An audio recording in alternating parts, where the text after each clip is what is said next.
So you'd think the last place the victim of a crime would want to visit is a prison, but turns out it actually helps many of them heal. It's a program helping inmates see how their actions really affect people. Here's Jason Whiteley with this WFAA original. You know, we're not bad men. We've made bad choices. But the stories you hear in prison can sometimes make you shudder. You know, I'm an alcoholic. I've been an alcoholic for a while. I should have known that if I made that choice to drink, that it could bring me to prison.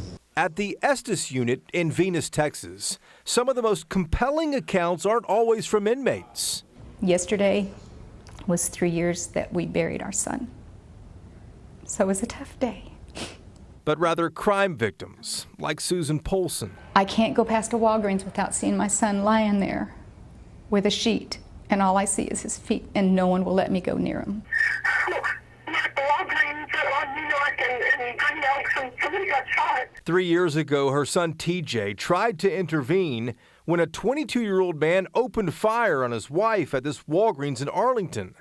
That suspect, though, then turned his gun on TJ, a good Samaritan, killing him. One of the things I told them, I don't want their sympathy.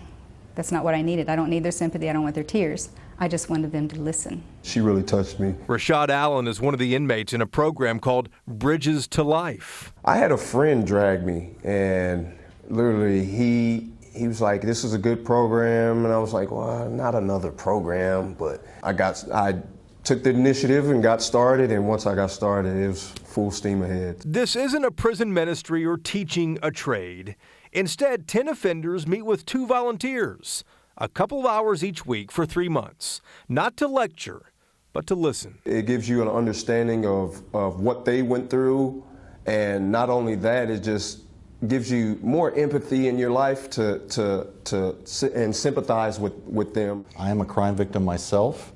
Unfortunately, my mom was murdered, and my dad was the offender. Jim Buffington runs Bridges to Life. We're trying to get the offenders to answer the questions on accountability or responsibility or forgiveness or reconciliation. Recidivism is one way to measure results. On average in Texas, 22% of inmates return to prison after they're released.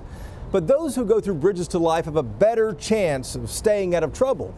The recidivism rate for this program is 14%. You know, I was able to express what we've been through as a family, what I've been through as a mom, you know, to these inmates, because they need to understand what they've done to somebody. There is a victim. Prison was the last place Susan Polson expected to find some peace, sharing a painful story that helped her heal and inmates understand. In Dallas, I'm Jason Whiteley. Bridges to Life is based in Texas, but it has expanded to 13 states and 6 countries. The program just graduated its 46,000th inmate.